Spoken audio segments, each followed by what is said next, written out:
बिस्मिल्लाहिर्रहमानिर्रहीम अस्सलाम वालेकुम। आज की इस वीडियो में हम लोग क्लास 10th की कंप्यूटर साइंस सब्जेक्ट में चैप्टर नंबर 1 स्टार्ट करेंगे। उसका पहला जो लेक्चर है उसके बारे में हम लोग यहाँ पे डिटेल से डिस्कस करेंगे। इस चैनल टीजी के ऊपर हम लोग कंप्यूटर साइंस क्लास 10th और क्लास 9 की जो है वो एक वीडियो सीरीज़ मुरतब करने जा रहे हैं। उस सिलसिले में ये पहली वीडियो है जिसमें हम लोग क्लास 10th की कंप्यूटर साइंस का चैप्टर 1 स्टार्ट करने लगे हैं। हमारा जो चैप्टर 1 है उसका नाम है इंट्रोडक्शन टू प्रोग्रामिंग। जो पहला लेक्चर है उसको स्टडी करने के बाद ये हमारे पास कुछ एसएलओज़ हैं कि हमारे स्टूडेंट्स जो हैं इस लेक्चर को स्टडी करने के बाद किस काबिल हो जाएँगे। उन्हें पता चल जाएगा कि बेसिक जो है वो इंटीग्रेटेड डेवलपमेंट एनवायरनमेंट जो है वो क्या होता है। इसके अलावा उन्हें टेक्स्ट एडिटर के बारे में पता चलेगा कि टेक्स्ट एडिटर क्या होता है और कंपाइलर क्या होता है। ये 2 मॉड्यूल इस लेक्चर में हम लोग डिस्कस करेंगे। इसके अलावा हम लोग जो है वो रिज़र्व्ड वर्ड्स जो होते हैं किसी भी प्रोग्रामिंग लैंग्वेज के अंदर, उनको आइडेंटिफ़ाई करना सीखेंगे। तो बेसिकली ये 3 इसके एसएलओज़ हैं आज के इस लेक्चर में। Describe the concept of integrated development environment, explain the following modules, text editor and compiler और नंबर 3 है हमारे पास आइडेंटिफाई द रिज़र्व्ड वर्ड्स। तो हम लोग स्टार्ट करते हैं सबसे पहले कंप्यूटर प्रोग्राम या सॉफ्टवेयर की डेफिनिशन से कि कंप्यूटर प्रोग्राम की डेफिनिशन जो है वो सबसे बेसिक वो क्या होती है। Series of instructions given to computer, कोई भी सेट ऑफ इंस्ट्रक्शंस जो भी कंप्यूटर को हम लोग देते हैं, वो कंप्यूटर उनके ऊपर कोई भी एक्शन परफॉर्म करता है, वो सेट ऑफ इंस्ट्रक्शंस जो होती हैं उन्हें कंप्यूटर प्रोग्राम या कंप्यूटर का सॉफ्टवेयर कहते हैं। इसके बाद हमारे पास आती है computer programming, process of feeding or storing instructions in the computer is known as computer programming। हमारे पास वो इंस्ट्रक्शंस जो हैं, जो सेट ऑफ इंस्ट्रक्शंस हमने कंप्यूटर को देनी है, उसको कंप्यूटर के अंदर फीड या स्टोर करने का जो प्रोसेस होता है, उसको कंप्यूटर प्रोग्रामिंग कहते हैं। तीसरे नंबर पे हमारे पास होता है कंप्यूटर प्रोग्रामिंग के बाद प्रोग्रामर क्या होता है? The person who know how to write a computer program correctly, मतलब वो बंदा जो जानता हो कंप्यूटर के प्रोग्राम को दुरुस्तगी के साथ कैसे लिखा जाता है, उसे प्रोग्रामर कहते हैं। प्रोग्रामिंग लैंग्वेजेस क्या होती हैं? Programmers right computer programs in special languages designed by the computer scientist is called programming language. Programming language हमारे पास एक ऐसी स्पेशल लैंग्वेज होती है जो कंप्यूटर साइंटिस्ट जो हैं उन्होंने डिज़ाइन की हुई होती है कंप्यूटर के प्रोग्राम्स को लिखने के लिए, और वो कंप्यूटर प्रोग्राम्स जो हैं वो प्रोग्रामर्स लिखते हैं। इसके बाद नेक्स्ट हमारे पास आता है प्रोग्रामिंग लैंग्वेजेस कौन-कौन सी होती हैं। हमारे पास कॉमनली जो प्रोग्रामिंग लैंग्वेजेस जिनके बारे में हम लोग डिस्कस करते हैं, वो हमारे पास होती हैं सी लैंग्वेज है, सी प्लस प्लस है, जावा है, सी शार्प है और पाइथन है। कंप्यूटर साइंस क्लास 10th की इसमें हम लोग जो है वो सी प्रोग्रामिंग लैंग्वेज जो है इसको डिस्कस करेंगे। तो आइए मूव करते हैं। क्या आप लोग जानते हैं कि सी लैंग्वेज जो है उसको किसने बनाया और कब ये बनाई गई? So, did you know C language was developed by Dennis Ritchie between 1969 and 1973 at Bell Labs। Programming environment हमारे पास क्या होता है जिसको हम लोग कहते हैं इंटीग्रेटेड डेवलपमेंट इन्वायरमेंट। इसकी बेसिक डेफिनेशन जो है वो यही है कि software that provides a programming environment to facilitates the programmers in writing and executing computer programs. एक ऐसा प्रोग्राम या ऐसा सॉफ्टवेयर जो ऐसा प्रोग्रामिंग एनवायरनमेंट प्रोवाइड करता है प्रोग्रामर्स को और फैसिलिटेट करता है कंप्यूटर के प्रोग्राम्स को लिखने के लिए और उसको एग्जीक्यूट करने के लिए। ऐसा सॉफ्टवेयर जो है वो हमारे पास इंटीग्रेटेड डेवलपमेंट एनवायरनमेंट कहलाता है। Some available integrated development environments for C language are, हमारे पास ये कुछ कंपाइलर्स हैं जो बेसिकली सी लैंग्वेज के लिए बनाए गए हैं। उसमें है हमारे पास विजुअल स्टूडियो है, एक्सकोड है, कोड ब्लॉक्स है और डेव सी प्लस प्लस है। इसके बाद हमारे पास एक छोटी सी एक्टिविटी है। आपने करना क्या है, आपने अपने ब्राउज़र के अंदर जाना है, वेब ब्राउज़र के अंदर, और आप लोगों ने फाइंड आउट करने हैं 3 डिफरेंट आईडीईज़ जो हमारे पास सी प्रोग्रामिंग लैंग्वेज के लिए यूज़ होते हैं। ये एक छोटी सी एक्टिविटी है जो आप लोगों ने परफॉर्म करनी है और नीचे कमेंट बॉक्स के अंदर आप लोगों ने बताना है कि कौन-कौन से डिफरेंट आईडीईज़ हैं जो कि सी प्रोग्रामिंग लैंग्वेज के लिए यूज़ होते हैं। इसके बाद हमारे पास आता है text editor. A text editor is a software that allows programmers to write and edit computer programs. All IDEs have their own specific editors. Text editor हमारे पास एक ऐसा सॉफ्टवेयर होता है जो कंप्यूटर प्रोग्रामर्स को अलाउ करता है कि वो कंप्यूटर के प्रोग्राम्स को लिख भी सकता है और उन्हें एडिट भी कर सकता है। और हमारे पास जितने आईडीईज़ इंटीग्रेटेड डेवलपमेंट एनवायरनमेंट्स होते हैं, उनके अपने स्पेसिफिक टेक्स्ट एडिटर्स होते हैं। इसके बाद हमारे पास आता है compiler. Compiler is a software that is responsible for conversion of a computer program written in some high-level programming language to machine language code.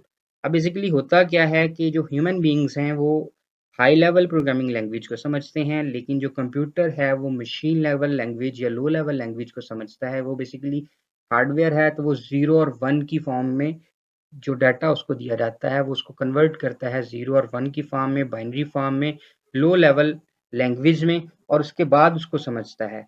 हम लोग जो लैंग्वेज जानते हैं वो basically high level programming language होती है जिसके अंदर हमारा कोड लिखा जाता है। उसके बाद उसको कन्वर्ट किया जाता है एक सॉफ्टवेयर के थ्रू जिसको कंपाइलर कहते हैं। वो एक ऐसा सॉफ्टवेयर होता है जो रिस्पॉन्सिबल होता है कंप्यूटर प्रोग्राम की कन्वर्जन का, जो कि एक हाई लेवल प्रोग्रामिंग लैंग्वेज में लिखी गई है, उसको वो कन्वर्ट करता है मशीन लैंग्वेज कोड के अंदर या लो लेवल प्रोग्रामिंग लैंग्वेज के अंदर। तो कंप्यूटर प्रोग्राम फाइल सबसे पहले हमारे पास होती है। उसके बाद कंपाइलर जो है कंपाइलेशन का प्रोसेस जब करता है, उसके बाद हमारे पास कंप्यूटर की बाइनरी फाइल बनती है जो कि 0 और 1 की फॉर्म में होती है। क्योंकि हमारा कंप्यूटर जो है वो बेसिकली एक इलेक्ट्रॉनिक मशीन है और वो 0 और 1 को समझता है। वो 1 को ऑन समझता है और 0 को जो है वो ऑफ की कंडीशन समझता है। इस वजह से वो बाइनरी फाइल जो है वो कंप्यूटर की बाइनरी फाइल जो है वो उसी से डाटा पिक करता है और उसके बाद उस प्रोग्राम को जो है एग्जीक्यूट कर देता है।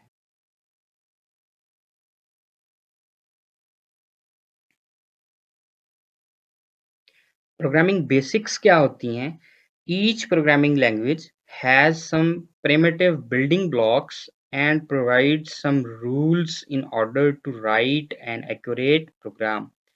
कोई भी प्रोग्रामिंग लैंग्वेज जो है उसके कुछ बिल्डिंग ब्लॉक्स होते हैं प्रिमिटिव, और उसमें कुछ रूल्स डिफाइन किए जाते हैं जिनको यूज़ करते हुए किसी भी प्रोग्राम को दुरुस्तगी के साथ लिखा जाता है। Set of rule is noun as, और वो जो सेट ऑफ रूल्स डिफाइन की होते हैं किसी भी प्रोग्रामिंग लैंग्वेज के अंदर, वो उस लैंग्वेज का सिंटैक्स कहलाते हैं। अब ये तो बात हो गई कि प्रोग्रामिंग लैंग्वेज का सिंटैक्स क्या होता है। अब पॉसिबल है कि जब भी कोई ह्यूमन बीइंग है वो टाइप करते हुए उससे कोई मिस्टेक हो सकती है, वो उसको जो है वो कंपाइलेशन के प्रोसेस में कोई मिस्टेक्स हो सकती है।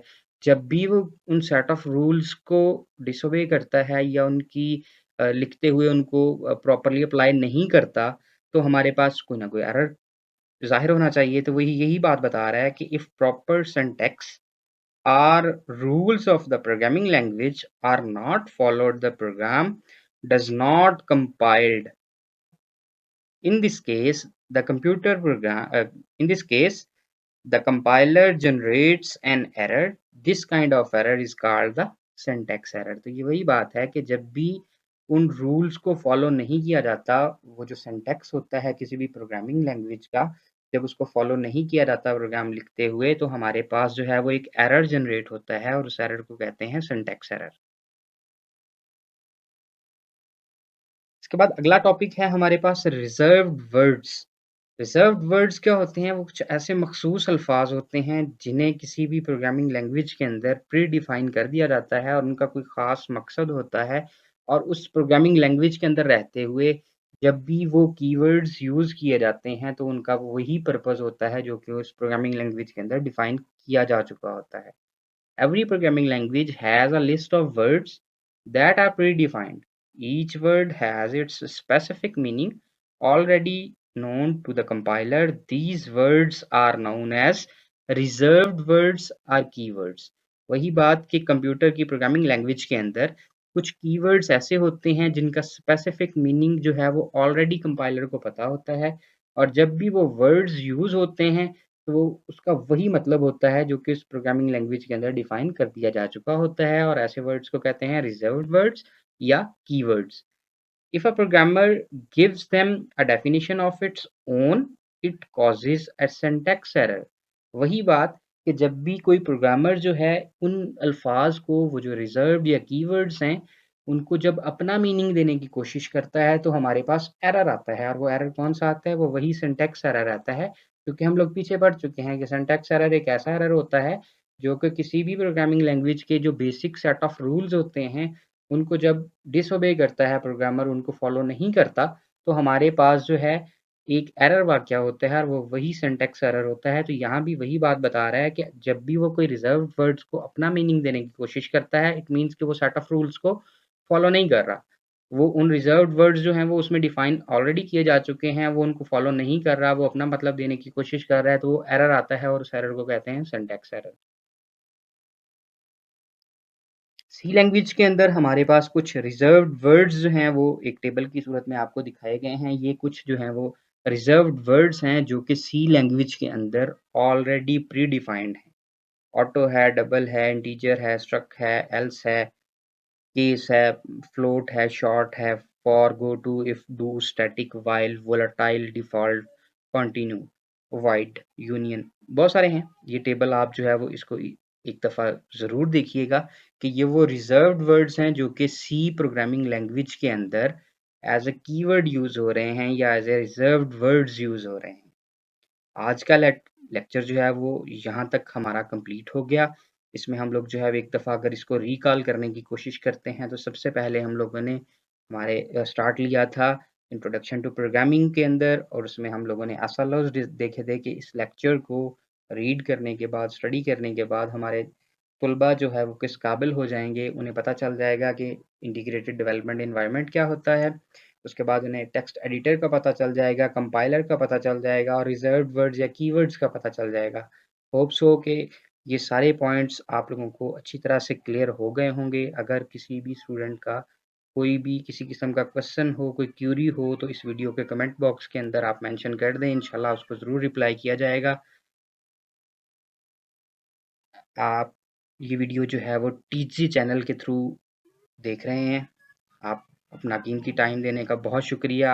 हो सके अगर आपको ये वीडियो अच्छी लगी हो तो हमारे इस चैनल टीजी को सब्सक्राइब ज़रूर कीजिएगा और साथ दिए गए बेल आइकॉन बटन को प्रेस करना मत भूलिएगा ताकि इस चैनल के थ्रू जो हम लोग लेक्चर्स की सीरीज़ स्टार्ट कर रहे हैं वो उसकी हर वीडियो आने वाली वीडियो आपको फ़ौरन से मिल सके। अपना बहुत सा ख्याल रखिएगा। अल्लाह हाफ़िज़।